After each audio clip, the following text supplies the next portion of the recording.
Welcome back, everybody, to Neutrality Studies. Today, with the always brilliant Ambassador Chas Freeman, former ambassador to Saudi Arabia and Undersecretary of Defense in the 1990s. Chas, welcome back. Thank you, Pascal. Good to be with you.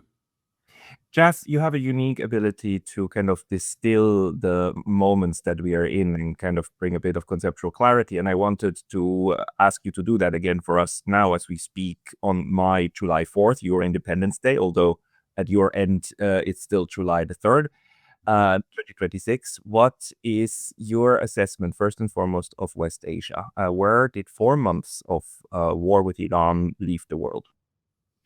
Well, it has left the world in suspense, and that suspense is not going to be resolved anytime soon, in my view. What happened as a result of this war on the diplomatic front was an agreement to talk about negotiations and a framework for negotiation. And that framework was called a Memorandum of Understanding. I think it would be more accurately termed a Memorandum of Misunderstanding. But in any event, there it is, and it has various provisions that the United States must comply with for the Iranians to agree to various moves on their part. That is, they're interlocking moves, but the first moves are those of the United States. Primary among those is no threats or use of force by the United States against Iran or by Iran against the United States. That was violated almost immediately by the Trump administration's response to continued Iranian control of the Strait of Hormuz, which the president asserts without any basis is under American control. The issue there is that the MOU provides a 60-day framework during which Iran is to manage the Strait of Hormuz without any tolls or fees. And that is what it is doing. But of course, the United States has attempted to arrange for the transit of the strait by ships in defiance of the Iranian control. And that has led to an exchange of fire and a violation of the MOU. But the principal issue has been the American requirement to rein in Israel in Lebanon. And here we have a very strange juxtaposition of J.D. Vance agreeing with the Iranians on that the Israeli aggression in Lebanon should be curtailed. Donald Trump apparently having some strong words with Prime Minister Netanyahu on that subject on the one hand. And on the other hand, Marco Rubio, the Secretary of State and J.D. Vance's principal political rival, arranging an agreement with the feckless,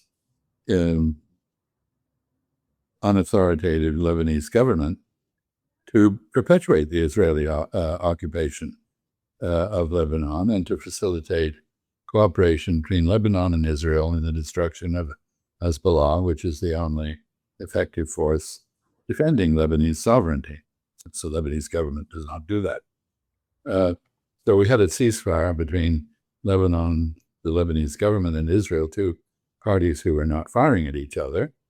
And now we have a collusive arrangement between them aimed at eliminating Hezbollah as a force in Lebanese politics or in the region.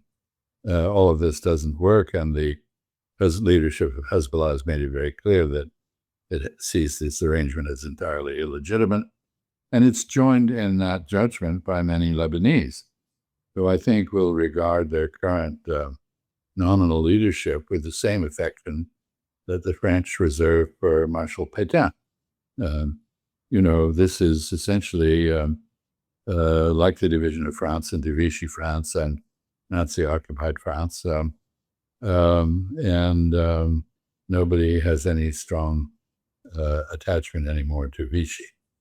So there is that. Then there is the problem of the so-called negotiations, which are to take place guided by this framework, which has been violated now in every respect. though there are no negotiations. There is a mediation between the Americans and the Iranians by Qatar and Pakistan, most recently conducted in Doha. But the American representatives there are Messrs. Witkoff and Kushner, the same two men who have previously served as foils for and instruments of deception to enable the surprise attacks on Iran. They have absolutely no credibility with the Iranians, or for that matter, with anyone else. They have bungled the Ukraine issue. They've bungled the Iran issue. And of course, they've bungled the Gaza issue. And so the final point here is that we have a rupture between the United States and Israel, which is present at the popular level, but not apparent at the political level.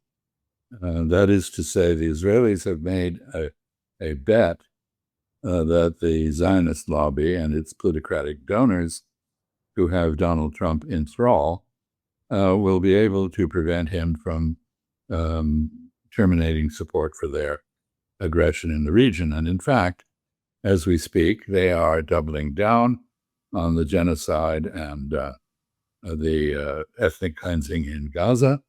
They are doubling down on the same in the West Bank. They are attacking Syria for reasons no one can understand. And they are trying to turn southern Lebanon into a version of Gaza with all the infrastructure destroyed and the place depopulated by its inhabitants who have been driven out. So this is the situation. And it would not, the consequences of it might be more tolerable if we were not facing various deadlines. In the United States, there is the issue of the midterm elections. And we've just seen in our politics the proof that one reason Kamala Harris did not succeed as a candidate in 2024 was that she ducked the whole issue of Israel-Palestine. We've seen in New York primaries the election of Democratic Socialist of America members who are very much focused on the issue of Palestinian self-determination and holding Israel to account for its war crimes. Hey, just a very quick note. The best way to support this channel is by signing up for my free Substack. You can also help with a paid subscription there, or you can get some of our new merch on neutralitystudies.com. Links below. See you there. More interestingly to me, in Colorado, a lawyer of Ethiopian descent, a very beautiful woman, who was not elected for her beauty, but has prevailed in the primary, because she was fired from her law office for writing a brief in support of Palestinians' rights. And she then took to politics. I think her name is Metam Kyrios or something like that. She prevailed in a primary against a heavily financed AIPAC candidate. So we've seen this in Los Angeles too, with another left-wing anti-Israeli candidate elected in a primary.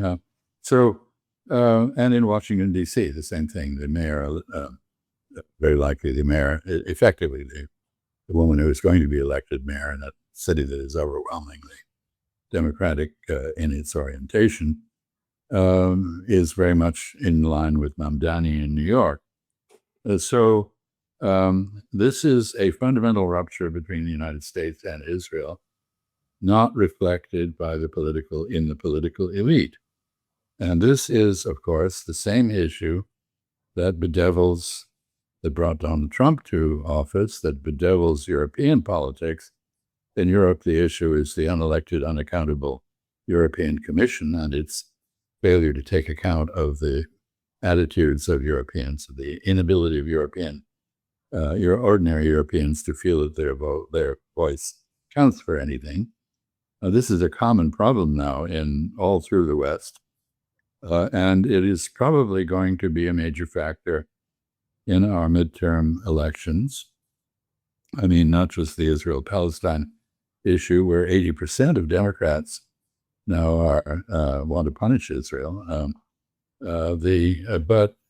But more generally, the election is going to focus on the lack of accountability, corruption, at which Donald Trump has set new records with stock market manipulation. It's no accident that wars in the Persian Gulf start on the weekend and end before the stock market opens, with a claim of spurious moves toward peace. Billions of dollars have been made in the manipulation of oil prices and other stocks, not to mention the digital currency.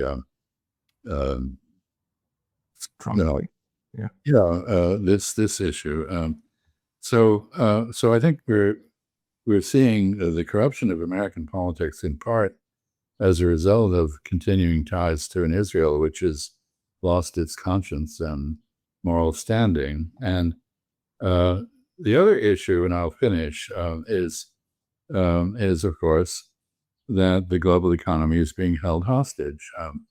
It will not be. It takes about 4 or 5 weeks for a tanker that leaves the Strait of Hormuz for the United States to deliver the sour oil that is required to make diesel and jet fuel, which means that it'll be until sometime in early mid-August before new supplies arrive. And we're at risk of seeing a shutdown in the trucking industry and in aviation in the United States. Globally, the same factors are at work. There's a risk of greatly increased inflation, literal shutdown of some economies, a global recession, perhaps even a depression. All of this weighs heavily on, the international part of it, I don't think Donald Trump cares about, but the domestic part of it he does. And so he's been under huge pressure to pause this war. It's very clear that the pause is being used by both Iran and the United States to prepare for another round, probably after the midterm elections. But the Iranians expect another attack. I think Donald Trump will oblige them. But it will not be effective because the loss of, or the deficit in the magazine depth, it's called, the lack of weaponry, the lack of interception capability, that the expenditure of ammunition and missiles did in the early part of this war lives with us. We're talking about 2, 3, 4, 5 years to replenish what has been expended, which means that if Donald Trump, as appears to be the case, the administration plans another assault on Iran, this is not only an instance of the famous definition of insanity, that is, doing the same thing and expecting a different result, but it is far less likely to be as intensive as the first rounds were.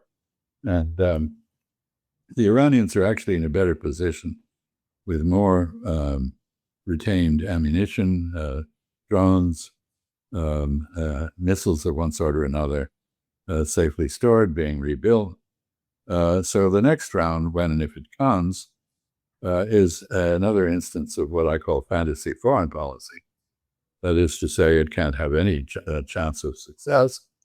And one wonders whether the U.S. military, who are very professional, are in fact being heard in the White House, whether they're in fact speaking out as they did before this all started, with no effect. So I'm sorry, that is a very, very long answer to describe a very complex and very unnerving situation in West Asia. I would just add that the internal politics in Israel, with an Israeli election coming up in October, are a further complication. Mr. Netanyahu, who has been the wizard of Israeli politics, is in grave danger of seeing himself ousted, and if so, he'll end up in prison, which he's been desperately trying to avoid. So there are many, many imponderables. What will happen in the midterm elections? What will happen in Israel's elections in October? We know what will happen in Iran. We've seen a turn to a far more militaristic, aggressive regime than the one that Ali Khamenei, whose funeral is taking place this today. I think probably the Iranians chose the July 4th date with a reason. But anyway, we don't know what is going to happen, but all the indications are that Mujtaba Khamenei, the new supreme leader, needs to consolidate his power, and that will require him to defer to the Iranian Revolutionary Guard, the IRGC.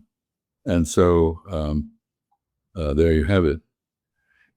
Thank you. I mean, it is extremely complex at the moment, but what I wonder is if we are now seeing the beginning basically of this translation in the United States of very broad political discontent of foreign policy about the genocide and about this warfare into actually the political layer. As you just said, we see first candidates being elected, and we're seeing how other candidates are pressured not to adhere that much anymore to the wishes of Israel. I mean, this is now very prevalent.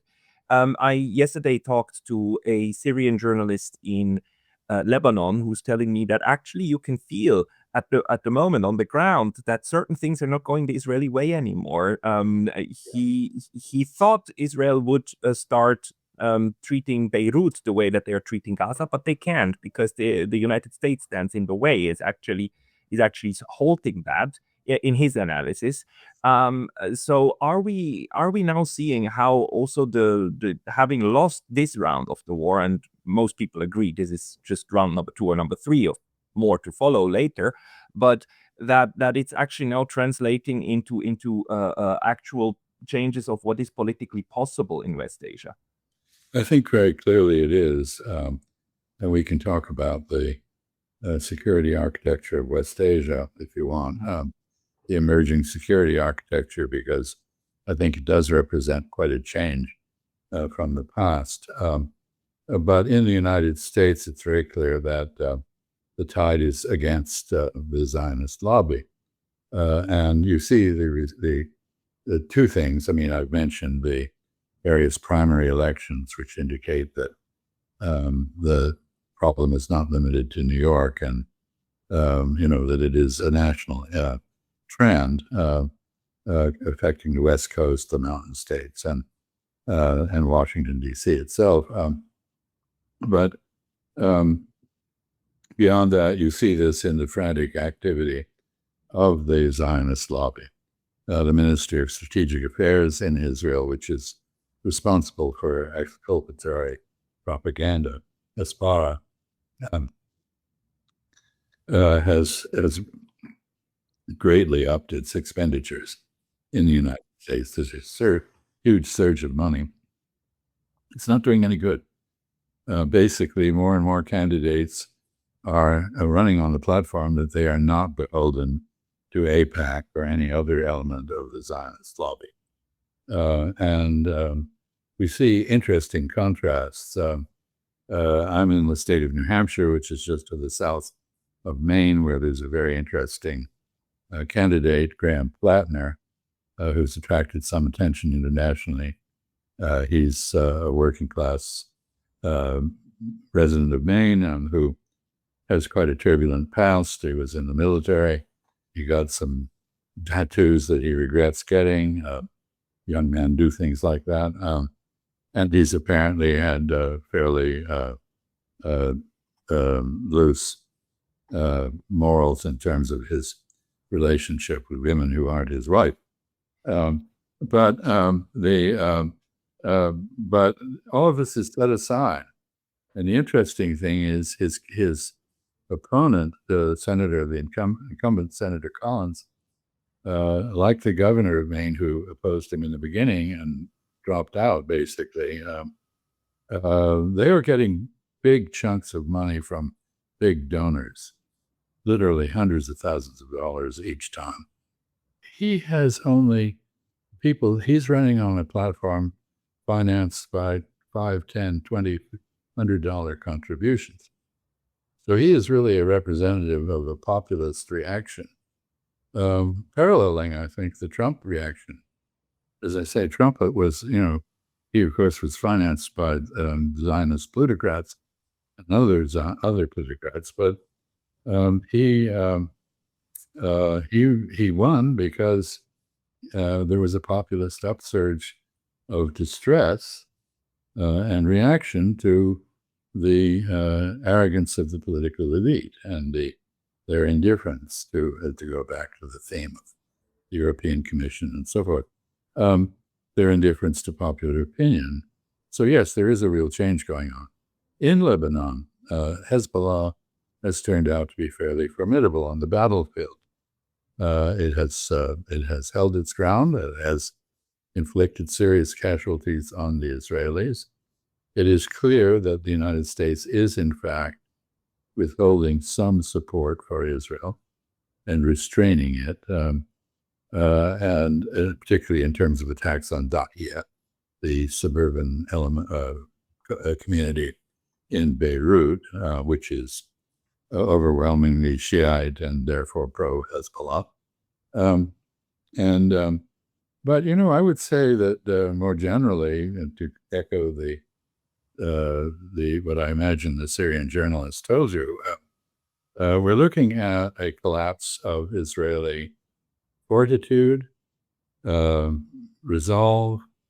Of course, there are many statements which are very belligerent and defiant of the United States. I mean, Israel is picking a fight with the United States, and remains to be seen how that will come out. I don't think it will end well for Israel, because American nationalism is a force to be reckoned with, and it's more and more evident. You see this in the splintering of MAGA, with people like Tucker Carlson or Marjorie Taylor Greene or Candace Owens, breaking with Trump on this issue. But, even in Europe, you're seeing now the beginnings of some kind of backbone on the issue, efforts to impose sanctions on settler organizations and so forth. It's not very effective. I mean, I would say Europe long ago learned to wring its hands while sitting on them on various issues. And I note that there's just been a European delegation in Taipei that has made various virtue signaling statements, which are of no consequence at all, except that they're more likely to provoke a Chinese reaction than to caution the Chinese. Anyway, Europe remains a mystery, wrapped in an enigma, and no one knows where it's going. But it is clearly not going in the direction of Israel. And this is, we've had a change of government in the UK, very significant. Sir Keir Starmer's wife was an ardent Zionist. That had a good deal to do with his policy. I don't think the new man is going to be of that persuasion. If you look at what is happening, I keep coming back to the analogy of the Christian Crusader kingdoms of the 11th and 12th century. Basically, they failed to make peace with their neighbors. They lost their international support, and they withered and died. And Israel is in danger of that. And you can't blame Netanyahu for this, because you look at the polling data, 3/4 of the Israeli people are very favorable to the war with Iran, approve of the genocide in Gaza, believe that Israel should be doing what it's doing in Lebanon. These are basically, this is a society that has become sociopathic, or maybe psychotic. I guess sociopathy is a subdivision of psychosis. And it illustrates the point that Henry Kissinger made. He said, even the paranoid have enemies, but I would add that the paranoid are particularly good at making enemies. And Israel has no friends anywhere at this point, except a few diehards in various parts of the West who are being marginalized. This kind of observation that the paranoid are good at making enemies, this is why people love your analysis, because I think this is exactly what we are in. And I've had on this channel several people who actually argue that it's not just a metaphor, the Crusades, but that we are seeing is the latest itineration of a drive toward the East, of colonizing the East, that keeps failing time and time again for the very same reasons. But let's maybe switch a little bit toward, again, Europe, because I think you're right. The Europeans, when it comes to Israel, are adopting a more critical stance, finally, after 3 years of genocide. But when it comes to Russia, the one thing that unites them at the moment is their immense Russophobia and their immense drive toward making it a self-fulfilling prophecy that the Russians will attack. What is your view of where we stand now that we have massive strikes on inside pre 2022 Russia, and that the entire drumbeat, as I perceive it, for war with Russia in Europe? Well, just as the United States has proven incapable of controlling Israel in order to have a coherent Iran policy, one that might produce a satisfactory peace, a condition that's better than the one before we went into this war. The same thing is true with regard to Russia. What they have in common is the Iranians and the Russians have both concluded that there's no point in negotiating with the United States, since the United States is not capable of developing a coherent position, or following it up by implementing whatever it has agreed to. There are many reasons for that, but that is less important than the fact that the Russians and the Iranians have reached the same conclusion. In the case of the Russian relationship with Europe, things have gone much worse, because the Russians have basically concluded that not only is it not worthwhile to talk to the United States, but that the Europeans, who are wasting a lot of time talking about whether they should talk to Russia, have decided instead to declare war on Russia, and are in fact boasting about, and I speak specifically of the UK, which is perhaps the father of much of the Russophobia, going back to the Crimean War, but also to the great game of dividing Europe in order to manipulate it. Keeping Russia out is fairly key to that success of that strategy. Anyway, the UK has been the father of Russophobia, and it's been quite successful in imparting it to other Europeans, with the result that you have now the British in particular boasting about developing technology and producing missiles that are capable of long-range strikes inside Russia. And of course, the war has escalated to include long-range strikes inside Russia, which have produced a predictable Russian counter-escalation in the form of more damage to Ukraine. But I think we've now gone beyond that. I would not be surprised to see one of those factories in the UK have an accident, whether by sabotage, special forces attack, or maybe even a missile. I don't think Article 5 has much weight in Russian thinking at the moment. And I think that the Russians have concluded that there is no point in talking to Ukraine, because Ukraine is responsive to the European warmongering and Russophobia.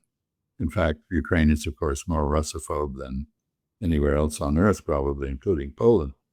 So the Russians are going to do to Ukraine what they did to Grozny in Chechnya. The Ukrainians know that they are on the ropes, and we're seeing a huge propaganda effort from Western Europe, NATO, and Ukraine, misportraying the situation as illustrating a possible Ukrainian victory. Nothing could be farther from what is going to happen. We see figures on Russian casualties which are absolutely preposterous. We see ground being taken by the Russians, not so much with the meat grinder approach that they had used, but now with glide bombs and other and missiles and so forth. And we see a turn toward the destruction of civilian infrastructure in Ukraine that is far outweighs what was done before. So I think the Russians have concluded that they need to end this war, and that the way to do it is through savagery, not negotiations. What will the Europeans do in response? I don't know. But one thing is for sure, the Europeans are quite willing to fight to the last Ukrainian. Mm. I don't know that they're willing to do anything beyond that. And they have a problem because, of course, the United States handed Europe the bag of Ukraine. And the idea was that Europeans would buy American weapons that would make American military industries rich and Donald Trump happy, and it would provide the weaponry to Ukraine that it needed, and Europe would pay the bill. That was the idea. Problem is there isn't anything to buy now because of the depletion of the weaponry. And my own interpretation of events, which may be wrong, is that Russia was waiting to see what the impact of that depletion would be on Ukraine before coming up with doing a strategic review. And if I read what Vladimir Putin is saying correctly, deciding to go for broke. And so I don't think these last few days' very savage attacks on Kyiv are a one-off. I think this is the beginning of a much more intensive Russian campaign to subdue Ukraine. And when I say subdue Ukraine, I don't mean take a lot of Western Ukrainian territory, because the last thing on earth that what Russians want is that bunch of Ukrainians as part of the Russian Federation. But Ukrainians have, with Western help, have escalated virtually everywhere, and they're trying to cut off Crimea and make it into an island, no longer connected to the corridor that goes to the Russian Federation. They've been making serious assaults, all of which have failed, on Russian positions in various places. Meantime, the advances continue in the Donbass. And I don't know whether, we've seen a reference now from Vladimir Putin to Novorossiya as an objective. That includes Odessa. I don't know whether, the original objective was clearly to take the remaining part of Donetsk and then have a discussion and reach an agreement. I don't know whether that's still the case. Of course, Russians are not happy about the war. Why should they be? It's been costly in many ways. It hasn't hurt them economically much, but there have been serious casualties. It's been disruptive. It's not nice to not know whether a Ukrainian drone is going to come down on you in the middle of the night. So it's unnerving. But it's not enough to break their will. And I don't think the Ukrainians' will is going to be broken either. I think they're going to lose stuff on the battlefield, and eventually they'll have to deal with the realities that this creates. So this is not a pretty picture, and it is in grave danger of a further escalation, including strikes in Western Europe on support facilities for Ukraine, conducted in one way or another. And you can see that the Russians have changed their position. If you listen to Sergei Lavrov, who is quite clear about diplomacy having lost its utility, which means he's not in it anymore. So this is not a pretty picture. There is a danger, of course, also that having been frustrated in West Asia, Donald Trump will turn again to Eastern Europe. That is a problem. Yeah, no, I mean, absolutely thinkable.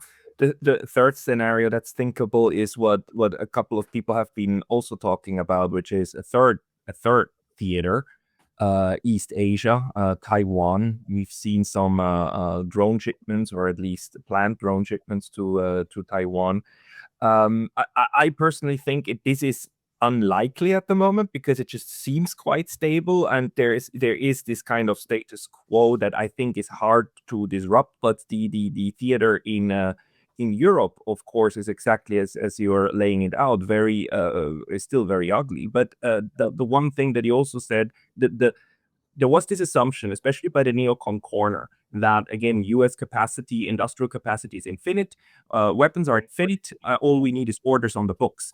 And that's not true anymore. And at the same time, and you're credited actually as the father of the term fighting to the last Ukrainian, because I think you were the first one to say that in 2022, and it turns out to be true. This is what NATO is doing.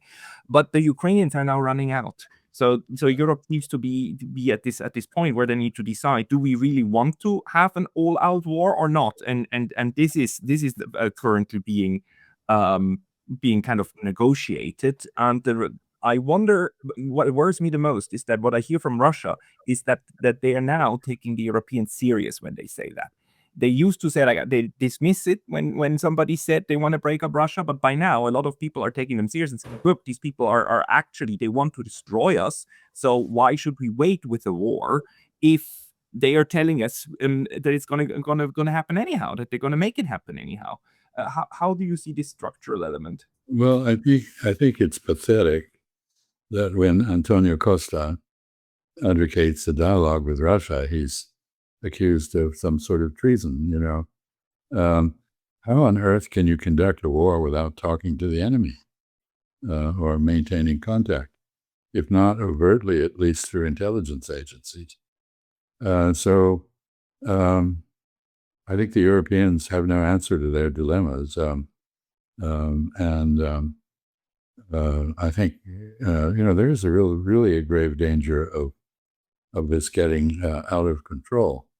The reality is that the two most competent armies on the planet now are Ukraine and Russia. And God help anybody who goes up against either of them. So there's that. With regard to East Asia, I think, one must bear in mind that there's the principle that Sun Tzu announced, winning without fighting is the acme of skill. I think that's often misinterpreted. What he means is, by that is parsimony, that you should be very minimalist in your expenditure of blood and treasure. That is sound strategy. And I don't think the Chinese want a war over Taiwan. I think they think trends are in their favor over the long run, and they're being prepared to be patient. The only thing that could alter that would be some development in Taiwanese politics that exceeded the bounds of discretion. Lai Ching-te, the president of Taipei, is capable of that kind of ill-considered judgment. That could provoke something. Certainly, from the military point of view, the diversion of the United States to other theaters presents an opportunity. But the other possibility is some American maneuver. We've broken every agreement we made about the normalization of relations with Beijing. We have an all but official representation in Taipei. Members of our government travel there at the ministerial level. We have armed forces back on the island, and even on Jinmen Manzu, the Quemoy Manzu, the two islands in part of Fujian province that Taipei still controls. And And of course, we have championed Taipei's diplomatic relationships internationally with punitive measures against those who decided their interests would be better served by having a relationship with the rest of China. No country recognizes Taiwan as Taiwan. They all recognize it as China, the Republic of China. So there are, and of course, the arms sales agreement that we made, the understandings we made during the normalization discussions, their reaffirmation and strengthening in the August 17 communique of 1982 have all been put by the wayside. We are major fuelers of the military tension in the Taiwan Strait through our support for Taiwan's military. So one can't rule out an accidental provocation of some sort resulting in a war, but I don't think it's likely. I think the Chinese have shown themselves to be very sober and serious. And their whole strategy from the beginning with regard to Taiwan was, not based on playing chess, but playing Go or Weiqi. A master of that game knows when he's lost and concedes. And so the idea is that Taiwan, which is Chinese after all, culturally, in virtually every respect, will understand at some point that the game is up and it will do a deal. Unfortunately for Taipei, the terms of the deal are not improving with time. That is, Taiwan's position is weakening. Its bargaining position is not strengthening. Its relations with the United States are more problematic, given the nature of the Trump presidency. And the fact that Trump, basically declared economic war on China, and we've lost that war too. We've been checked in that war. So you're in Tokyo, the influence of the Japanese on this is important. And the Japanese Prime Minister's statements continue to rile Sino-Japanese relations. There's no clarification on the Japanese position on Taiwan that is convincing. So in a way, Japan has once again failed to provide a convincing answer to the anxieties that have existed with respect to its behavior in World War II for, textbook issues and this kind of thing. And it's not clear that Japan really knows how to handle the rise of China effectively in a way that doesn't produce some sort of gross misunderstanding and accidental damage to Japanese interests, as well as, of course, American interests, since the United States is part and parcel of the Japanese strategic universe. So, if you look around what does all this mean? It means that, Israel first as a foreign policy is a failure. It means that proxy war against the Russian Federation is a failure. It means that the post-war legal order that prevented mass atrocities like genocide is a failure. It means that the United Nations, which was once fairly important, if not central to global affairs, is a failure. And so there is a need for renewal and reinvention of institutions. And all this taking place in a context which we've discussed before, very much in evidence in the West Asian region, in which countries want strategic autonomy. They don't want to be under the thumb of any patron anymore. Patrons do things like the Lebanese agreement. They don't help you. They, in the case of Israel, they bring you up short when you you want to conduct a seizure of all sort of territory that they're in the way. And for the Saudis and others, they've learned that the United States can't protect them, and in fact prioritizes protecting Israel over them, and that they have to make their peace with Iran. And so at the funeral of Ali Khamenei, the deceased murdered supreme leader today, in addition to a delegation from Iranian Jews who have a reserved seat in the parliament, which is not exactly what the image is. There was a Saudi delegation. People in the region are adjusting to new circumstances, which is the subject of another discussion sometime. It is. We have to wind it down, but I'm glad we are ending on a hopeful note that maybe out of a funeral something peaceful might arise, and order might actually come back from this destruction. Chas, people who want to follow your writing, they should find your homepage, chasfreeman.com, right? .net, chasfreeman.net, and I now have I somehow got onto Substack, and I didn't know I was on it, but then now I've decided to post various things of possible interest, and or Chas space Freeman is now a Substack as well. With and I will be doing I'm doing a talk on Monday, which I just posted something a talk I gave in 2008 called "Why Not Try Diplomacy," which retains much of its relevance. On Monday, I'm speaking to a group of interns at the Association for Diplomatic Studies of Training on the subject of why diplomacy is inevitable. That is, why you can't avoid it in the end.